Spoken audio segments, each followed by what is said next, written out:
The Kerala story film आज release हो रही है। केरल की रहने वाली कुछ लड़कियों की कहानी हमने आपको दिखाई थी। उनका दावा था कि वो किसी ना किसी जिहाद का शिकार हुई है, कन्वर्जन गैंग के ट्रैप में फंसी है। लेकिन अब बात इससे ज्यादा आगे की है। मेरी सहयोगी निधिश्री और कैमरामैन अजीत चाको ने उन परिवारों से बात की जिनका दावा है कि उनकी बेटियां लव जिहाद का शिकार हुई है, जिनका यह भी कहना है कि बेटियों का ब्रेन वॉश भी किया गया और फिर धर्म परिवर्तन किया गया। लेकिन बात इतनी भर नहीं थी। कहना तो यह भी था कि बेटी को बेचने तक की कोशिश हुई है, उसे टॉर्चर किया गया। इन माँ बाप के आंसू आपका कलेजा चीर देंगे। देखते हैं Kerala story part 2, ABP news investigation.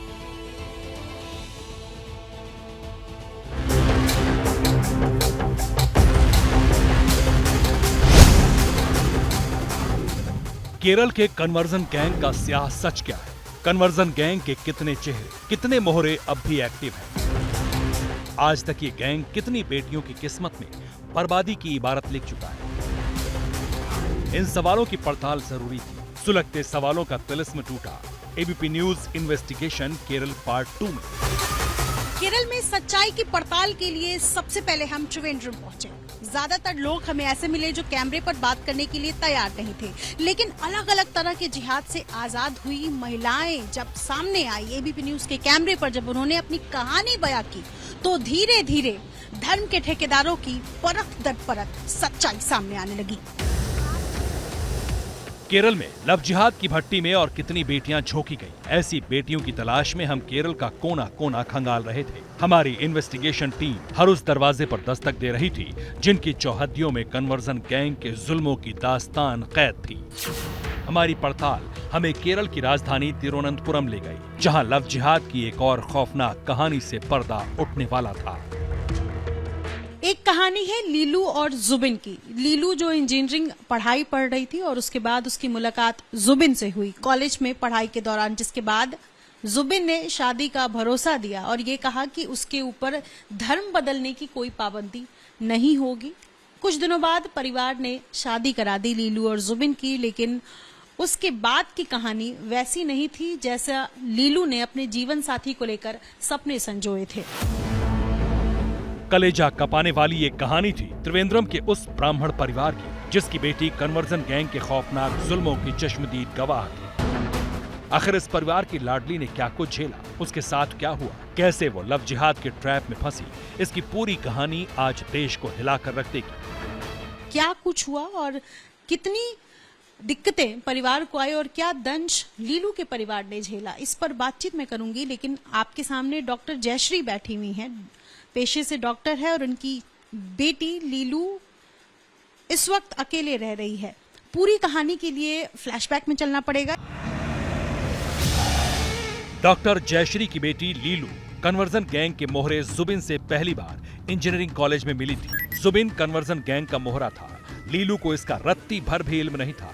Zubin ने लीलू को आलिशान जिंदगी के सुनहरे सपने दिखाए, चिकनी चुपड़ी बातों से लीलू का ब्रेन वॉश किया और लीलू को ये तक झांसा दिया कि शादी के लिए कन्वर्जन जरूरी नहीं। लीलू जुबिन के जाल में फंस चुकी थी। बस यहीं से लीलू की जिंदगी में जहर घुलने लगा। आप मुझे शुरू से कहानी बताइए। आपकी बेटी पढ़ाई करने गई इंजीनियरिंग कॉलेज में, वहाँ पर उसकी मुलाकात जुबिन से होती है, उसके बाद क्या होता है? मेरी बेटी इंजीनियरिंग की पढ़ाई करने गई थी, वहाँ जुबिन से मिली। परीक्षा होने वाली थी। बेटी ने बताया वो दोनों शादी करना चाहते, लेकिन इस दौरान लीलू की शादी की बात कहीं और चली और शादी तय हो गई। एंगेजमेंट हो गई थी और 111 तोला सोना, गाड़ी, 25 लाख रुपए, घर भी देंगे, ऐसी बात हो गई।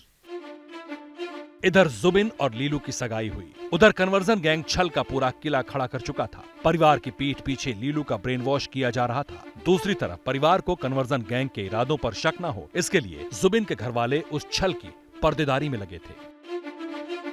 वो एग्जाम देने के लिए फिर कॉलेज गई, लेकिन जुबिन को सगाई की बात पता चली। वहाँ पर उसके घर वाले आए और इसका ब्रेन वॉश कर दिया और लीलू को 7 दिनों के लिए अपने घर ले गए। इसके बाद अचानक एक दिन हमें पता चलता है कि हमारी बेटी गायब है।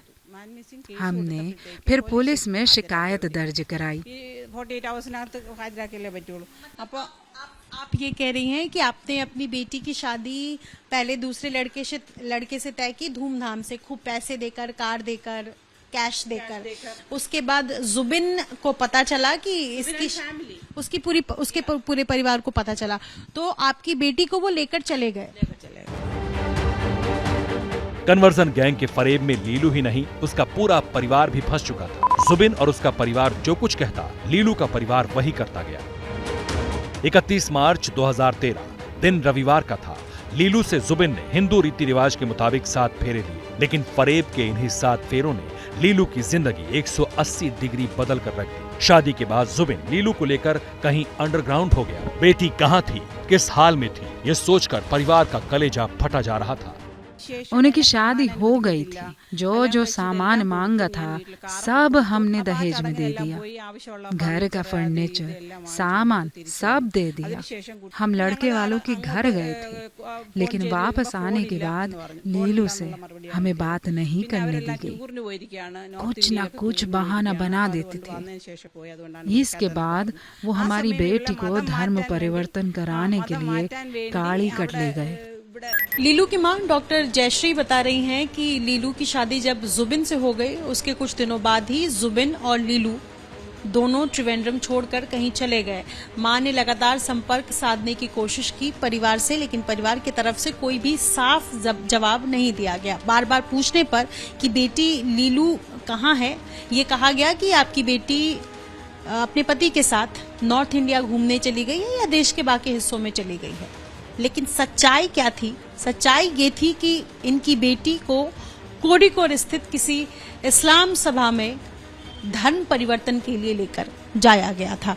ये परिवार के लिए चौंकाने वाला भी था और इसके साथ साथ परेशान करने वाला भी था। बेटी शादी के बाद लापता थी। लाख कोशिशों के बाद भी परिवार का संपर्क बेटी से नहीं हो पा रहा था। आखिरकार डॉक्टर जयश्री ने अदालत का दरवाजा खटखटाया। उस दौरान बेटी की फिक्र में लीलू की मां जयश्री को हार्ट अटैक तक आ गया। मामला कोर्ट में पहुंचा और लीलू ने बताया कि वो जुबिन के साथ ही जाना चाहती है और वो उसके साथ चली भी गई। 1 हफ्ते बाद मेरी हालत खराब हो गई। मुझे हार्ट अटैक आ गया, अस्पताल में एडमिट होना पड़ा। हमारी बेटी की शादी 31 मार्च को जुबिन से हो गई।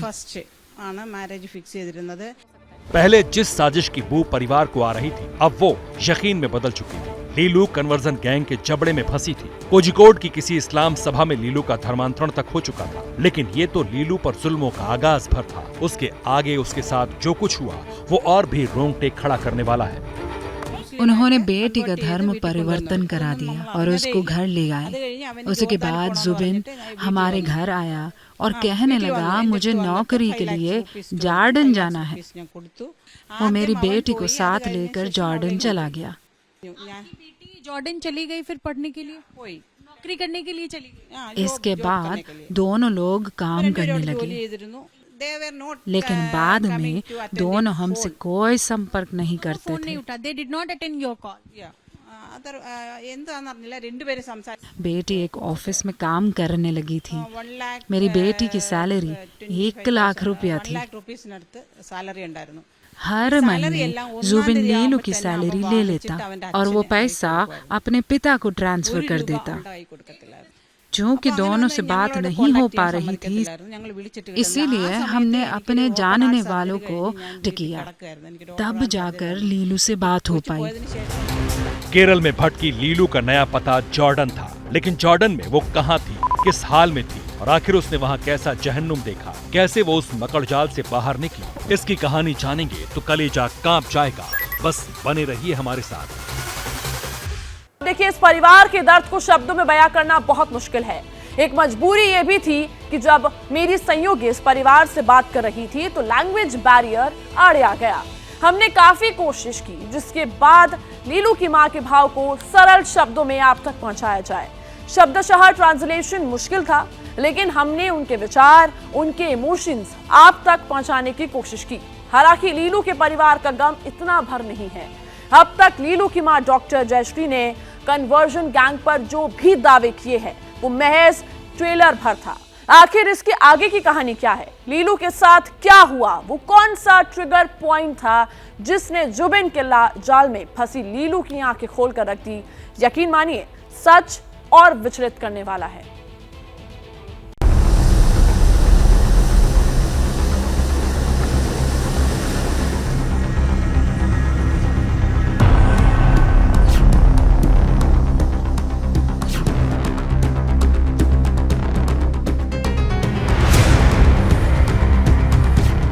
बेटी लीलू पर डॉक्टर जयश्री के दावे चौंका रहे थे। कन्वर्जन गैंग के जबड़े में फंसी बेटी जॉर्डन में थी, जहां हर गुजरता लम्हा लीलू की जिंदगी को और दर्दनाक बना रहा था। जॉर्डन में लीलू की कमाई पर जुबिन ऐश कर रहा था।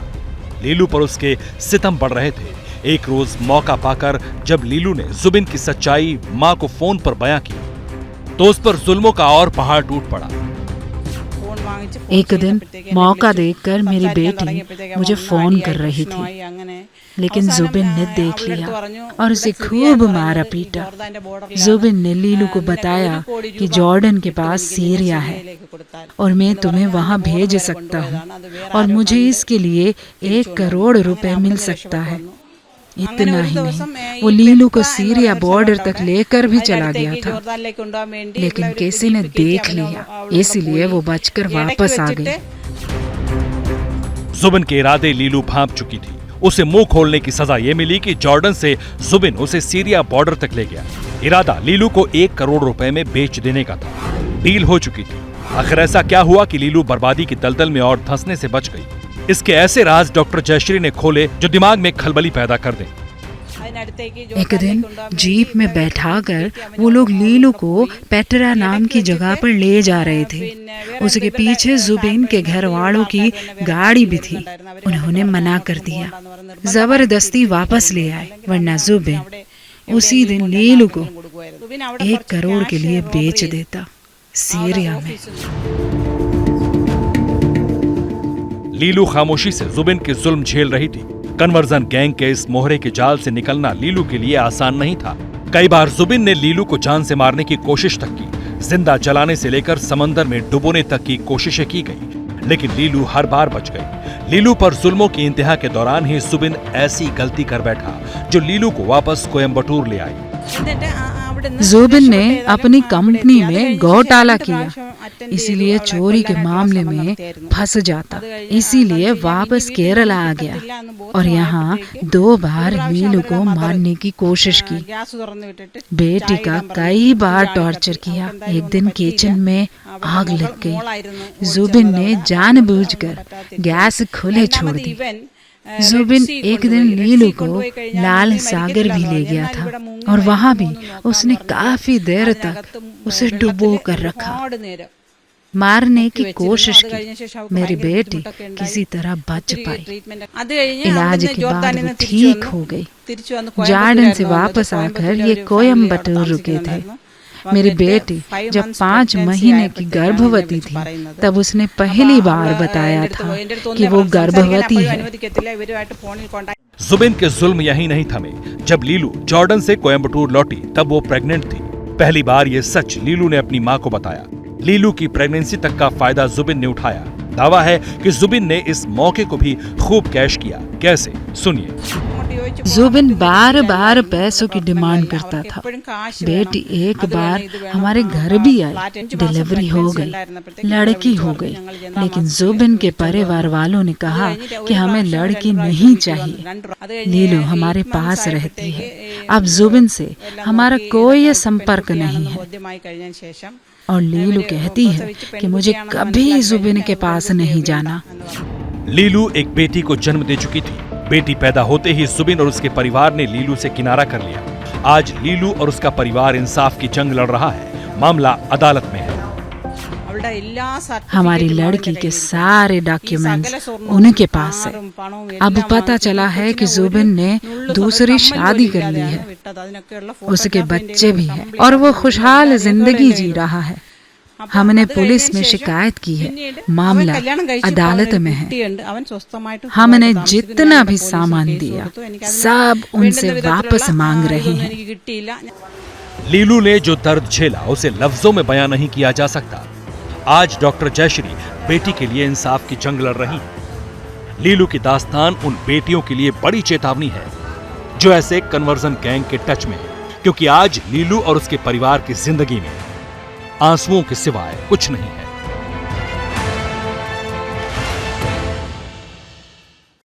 तो देखिए, निधिश्री ने केरल फाइल्स की रियल स्टोरी की तलाश में सैकड़ों किलोमीटर का सफर तय कर लिया है, लेकिन उनकी इन्वेस्टिगेशन और अजीत चाको का कैमरा अब भी ऑन है। लेकिन जब निधि कोझिकोड में गई, वहां उन्हें एक और शॉकिंग स्टोरी का पता चला। कॉलेज की एक ब्राइट स्टूडेंट अचानक अरबी भाषा पढ़ने लगी। अचानक उसके पर्दादारी शुरू हो गया। कॉलेज और दोस्तों से बातचीत बंद कर दी। और ये सब तब हुआ जब एक शख्स से मिलने के बाद वो शख्स ऐश्वर्या की दुनिया बन गया। वो भी ऐश्वर्या की दुनिया बदल कर रख दी। इसके बाद जो कुछ हुआ और जो कुछ ऐश्वर्या के माँ बाप ने ऑन कैमरा हमसे शेयर किया, उसे सुनकर हम सब सन्न रह गए। इस इन्वेस्टिगेशन का सच वाकई खौफनाक है। अब हमारी मंजिल थी केरल में ऐश्वर्या का घर। ऐश्वर्या की कहानी सबसे अलग, सबसे जुदा थी। वजह आपको थोड़ी देर में पता चल जाएगी। केरल की नेचुरल ब्यूटी के बीच एक हॉरर अतीत हमें पुकार रहा था। आखिरकार एबीपी न्यूज की टीम कोझिकोड में ऐश्वर्या के घर पहुंच गई। नमस्ते। नमस्ते। मां ने मुस्कुराते हुए वेलकम किया। बातचीत की शुरुआत ही हंसी ठिठोली के साथ हुई। लेकिन जैसे ही हमने ऐश्वर्या का नाम लिया, ज्यों ही 4 जून 2018 का सच पूछा, वैसे ही ऐश्वर्या की मां की आंखें नम हो गई। 4 जून 2018 का सच इतना खौफनाक था कि सोचकर सिहरन होती है। आखिर क्या हुआ था 4 जून 2018 को? ऐश्वर्या कहां है? उसके साथ क्या हुआ? इन सारे सवालों का जवाब आपको अगले 10 मिनट के अंदर मिलने वाला है। तो चलिए आपको कथित लव जिहाद और धर्मांतरण की ये पूरी केरल स्टोरी दिखाती है। कबूल है। वो भी ऐश्वर्या की माँ और पिता की जुबानी। ഫറൂഖ് കോളേജിൽ പഠിക്കുന്ന സമയത്താണ് वो कॉलेज में पढ़ाई कर रही थी। किसी की शादी का फंक्शन था, वहाँ वो दोनों पहली बार मिले।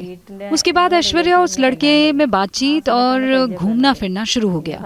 दोनों के रिश्ते के बारे में हमें बहुत समय के बाद पता चला। കോളേജിന്റെ അടുത്ത് പോയിട്ട് കാണുക, അപ്പോൾ അവിടുന്ന് വണ്ടിമേ കയറ്റി കൊണ്ടുപോവുക। ऐश्वर्या की मां ने बताया कि एक शादी में मोहम्मद शानू नाम के शख्स से ऐश्वर्या की मुलाकात हुई। उसके बाद दोनों चोरी छिपे मिलने लगे, घूमने फिरने लगे।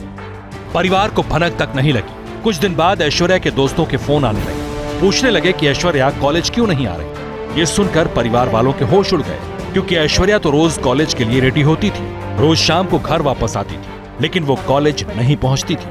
परिवार वालों को जब मोहम्मद शानू और ऐश्वर्या के रिश्ते के बारे में पता चला तो उन्होंने शानू के बारे में जानकारी जुटाई। हमने लड़के के बारे में पता किया और उसके बारे में अच्छा फीडबैक नहीं मिला। वो गांजा और चरस पीता था। उस लड़की की वजह से ऐश्वर्या ने कॉलेज बंक करना शुरू कर दिया था। शानू का मजहब अलग था। ऐश्वर्या के परिवार के मुताबिक उसकी आदतें भी खराब थी, इसलिए परिवार वालों ने शुरुआत में रिश्ते का विरोध किया। ऐश्वर्या को समझाया, लेकिन ऐश्वर्या शानू से अलग रहने को तैयार नहीं थी। थक हार कर परिवार ने रिश्ते को मंजूरी दी।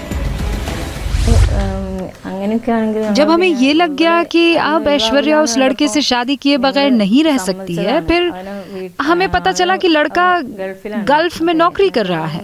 और फिर हमने लड़के के घर वालों से बात की। हमने शादी के लिए हाँ भी कर दी। दोनों परिवार शादी के लिए तैयार थे, लेकिन एक बड़ी अड़चन थी। शानू विदेश से केरल आने को तैयार नहीं था।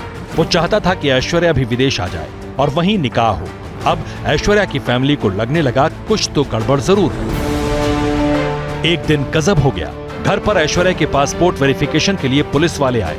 परिवार के होश उड़ गए। उन्होंने वेरिफिकेशन को मंजूरी नहीं दी। ऐश्वर्या से उसका मोबाइल भी छीन लिया। लेकिन विदेश में बैठा शानू अपने दोस्तों और रिश्तेदारों के जरिए ऐश्वर्या को मोबाइल मुहैया करा रहा था। ऐश्वर्या से हमने उसका मोबाइल ले लिया, फिर भी उसके पास मोबाइल आया। ये मोबाइल वो लड़का अरेंज करवाता था। 3-4 बार मोबाइल हमने ले लिया तो वो गुस्सा हो गई, एक दिन घर छोड़कर चली गई। ऐश्वर्या की तलाश में परिवार ने केरल की खाक छान दी। कुछ पता नहीं चला। थक हार कर पुलिस में शिकायत दर्ज कराई, लेकिन पुलिस ने कोई एक्शन नहीं लिया। पुलिस दोनों के बालिग होने का हवाला देकर पल्ला झाड़ लेती। फिर एक दिन घर वालों को ऐश्वर्या का फोन आया। फिर एक दिन ऐश्वर्या से फोन पर बात हुई। हमने पूछा कि जब लड़का विदेश में था तो तुमने घर क्यों छोड़ा? उसने कोई जवाब नहीं दिया। अब हमें ये लगने लगा था कि मामला धर्म परिवर्तन की तरफ जा रहा है।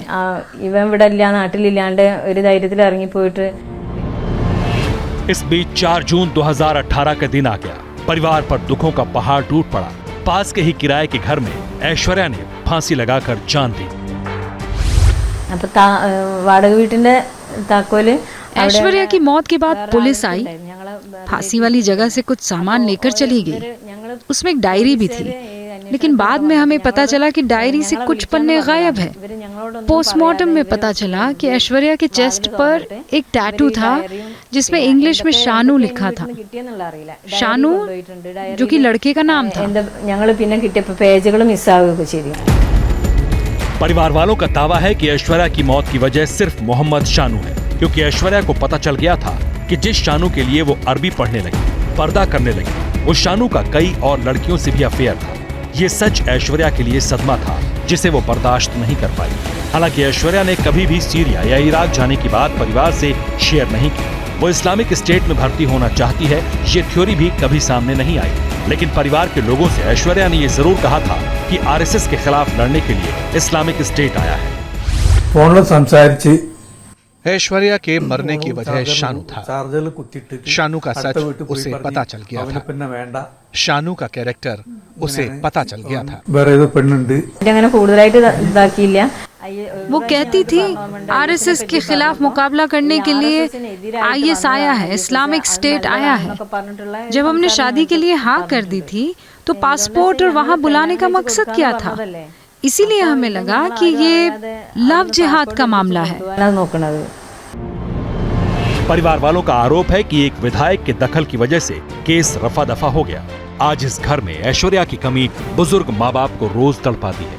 ऐश्वर्या ने कॉम्पिटिशंस में जो ट्रॉफी और मेडल जीते थे, घर वाले आंसुओं के साथ उन लम्हों को याद करते हैं। कोझिकोड की ऐसी केरल स्टोरी है जिसमें एक होनहार स्टूडेंट की जान चली गई। उसने जो जो ख्वाहिशें की थी सब अधूरी रह गई। परिवार वालों को लगता है कि अगर शानू ऐश्वर्या की जिंदगी में ना आया होता तो आज उनकी बेटी जिंदा होती। एक बार दिल पर हाथ रखकर सोच कर देखिए, जिस बेटी को परिवार ने नाजों से पाला, जिसके लिए सपने संजोए गए, अगर वो इस तरह किसी कन्वर्जन गैंग के ट्रैप का शिकार हो जाए और नौबत ये आ जाए कि बेटी की जान चली जाए, तो उस माता पिता के दिल पर क्या बीतेगी। ऐश्वर्या के परिवार के पास उसकी सिर्फ यादें बची है, लेकिन हमारी पड़ताल अभी भी जारी है। हमारी रिपोर्टर ये जानना चाहती है कि आखिर जो लड़कियां सो कॉल्ड कन्वर्जन गैंग का शिकार हुई, जो अपनी रजा से परिवार से अलग हुई, दूसरा धर्म अपनाया, अब उनकी जिंदगी कैसी है। यही इन्वेस्टिगेशन हमें केरल के एक और शहर कोट्याम ले गया।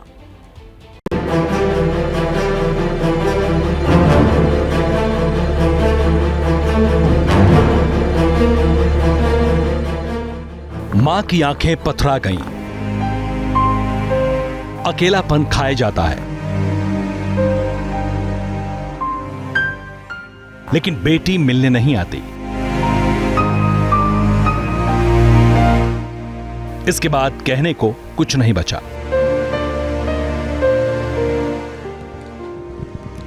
कलेजा चीरने वाली ये तस्वीरें एक मां की बेबसी को बयां करने के लिए काफी हैं।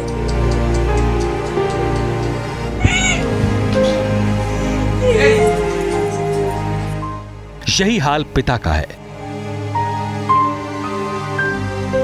बार बार राहें ताकते हैं,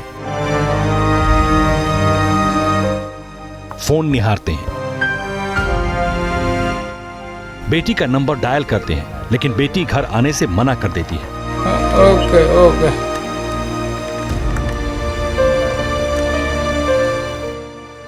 पिता मनमसोस कर रह जाते हैं, लेकिन कितना भी छिपा ले आंसुओं को रोक नहीं पाते।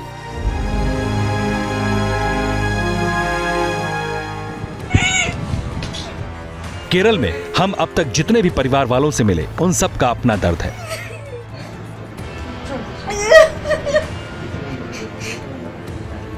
ऐसा दंश है जो हर दिन कचोटता है, मन को विचलित करता है, सोने नहीं देता। लेकिन कोट्टायम के वायकोम के इस घर की कहानी कुछ अलग है। साल 2017 में ये मामला आया था, जब सबको पता चला कि अकिला ने कोर्ट में जाकर ये कहा था कि उसने अपनी मर्जी से धर्म बदला है। आप कहते रहे कि अकिला का लव जिहाद हुआ है, उसको जबरदस्ती धर्म बदलाया गया है, ऐसा कुछ हुआ था?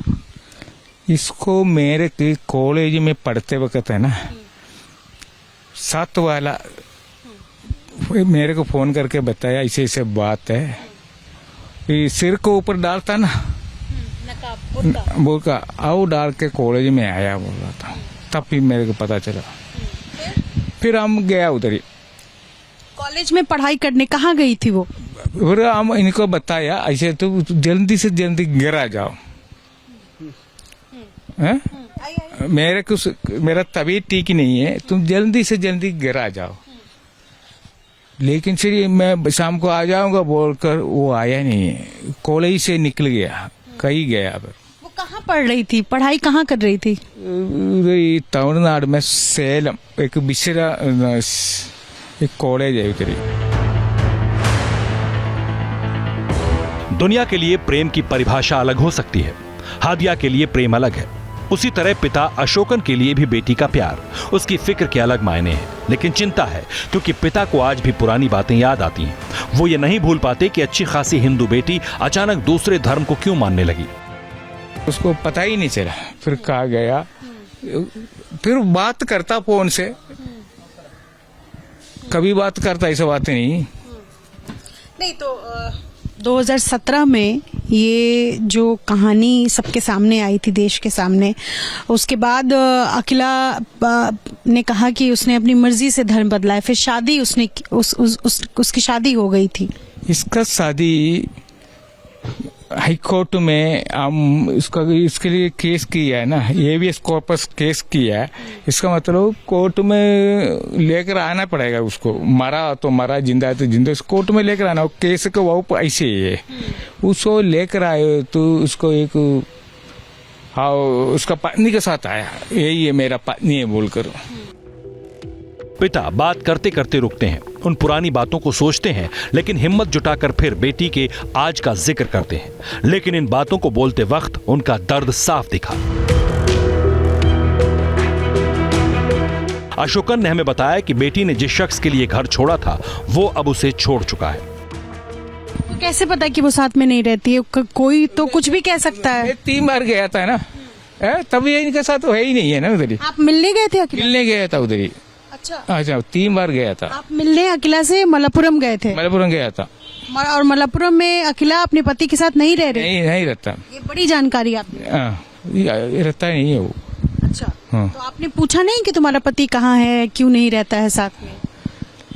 ये अभी तक की बेटी है, आपको पूछना चाहिए। पूछना चाहिए था, लेकिन मैं पूछा, ये है ही नहीं, रहता ही नहीं है। और उसके बारे में कुछ नहीं बोलता हूँ, उसके बारे में कुछ नहीं बोलता। हाँ, यहाँ ये बताना जरूरी हो जाता है कि अकिला उर्फ हादिया के धर्म परिवर्तन का मामला देश की सबसे बड़ी अदालत की दहलीज तक पहुंचा था। तब सुप्रीम कोर्ट ने हादिया के हक में फैसला सुनाया था। कहा था कि हर शख्स को अपने हिसाब से शादी करने और जिंदगी जीने का हक है। लेकिन परिवार वालों को जब से पता चला कि बेटी अकेले जिंदगी बिता रही है, जिंदा लाश बन चुकी है, तब से बार बार बेटी को घर लाने की कोशिश करते हैं। बेटी फोन पर बात करती है, लेकिन ये भी कहती है कि अगर जबरदस्ती की तो बात नहीं करेगी। इसलिए परिवार इसी बेबसी में जिंदगी गुजारने पर मजबूर है। जैसे ही घड़ी का काटा दोपहर 2:30 पे आए, बबीता जी का दिल सास बहू साजिश के लिए मचल जाए। और ये है इनकी बहू, पूरे दिन ऑफिस की टेंशन हो जाए गॉन जब ये करें अपना फेवरेट शो फ्री टाइम पे ऑन। इनकी तरह आप भी देखिए अपना फेवरेट शो अपने टाइम पर और डाउनलोड कीजिए ABP लाइव ऐप अपने स्मार्ट टीवी पर।